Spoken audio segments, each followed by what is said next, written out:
देखो, एक बात यहां से आई है कि सरकार की मानसिकता ठीक नहीं है। मैं इस बात से सहमत नहीं।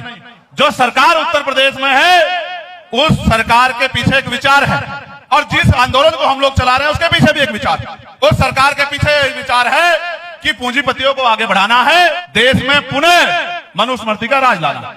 उसके पीछे विचार है कि सारी इकोनॉमी को चंद लोगों पे लाके छोड़ना है और बाकी सब लोगों को लेबर क्लास बनाना है। और हमारे पास क्या विचार है कि हर व्यक्ति को स्वाभिमान सम्मान का जीवन दिलाना है, हर व्यक्ति को इज्जत का जीवन दिलाना है, सबके लिए शिक्षा आसान बनानी है, सबके लिए अस्पताल आसान बनाने हैं, सबके लिए रोजगार घरों तक पहुंचाने हैं, समता समानता बंधुत्व भाईचारे का मानवता का राज स्थापित करना है।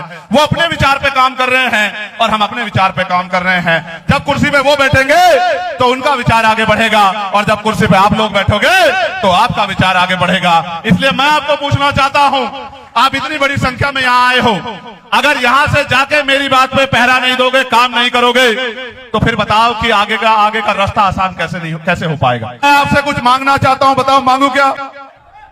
मैं जानता हूं गर्मी बहुत, मगर मैं आपकी बहादुरी को भी जानता हूं मेरे बहादुर साथियों।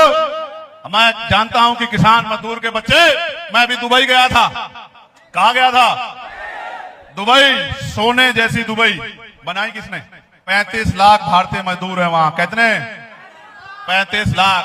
45-50 डिग्री टेम्परेचर में, गर्म हवा, लू से भी खतरनाक, और भारत का मजदूर अपने खून पसीने से वो बड़ी बड़ी बिल्डिंग बनाता है। और मैं आपको कहना नहीं चाहता था, बलिया के लोग मुझे वहां मिले, गोरखपुर के लोग वहां मुझे मिले, गाजीपुर के लोग वहां मुझे मिले, मऊ के लोग वहां मुझे मिले, बिहार के लोग वहां मुझे मिले।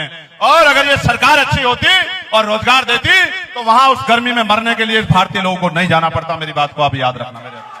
मैं आपसे मांगना चाहता हूं, उड़ते हो, मैं देखता हूं आप झंडा उठाते हो, मैं देखता हूं कि आप मेरी आवाज पे पहरा देते हो, लेकिन सच में अगर इस आंदोलन को कामयाब करना चाहते, क्योंकि मैं ज्यादा कुछ नहीं कर रहा हूं, मैं महापुरुषों के रुके हुए काम को आगे बढ़ाने का प्रयास कर रहा हूं, आपसे मदद मांगने आया हूं, तो मैं आपसे ये पूछना चाहता हूं, क्या आप इस आंदोलन में हमारी मदद करोगे, नहीं करोगे?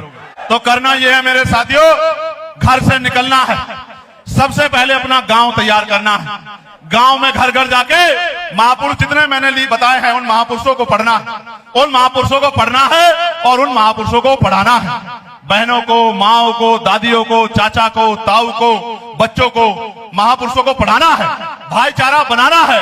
अस्तित्व तब बचेगा जब हकवंचित समाज में भाईचारा बनेगा। छोटी छोटी स्वार्थों को, लड़ाइयों को पीछे हटाना है और अपनी मुट्ठी को ताकतवर बनाना है। और लोकतंत्र में लाठी डंडों तलवारों से राज नहीं बदलता, बंदूकों भालों से राज नहीं बदलता। संवैधानिक तरीका है जिनका वोट होगा।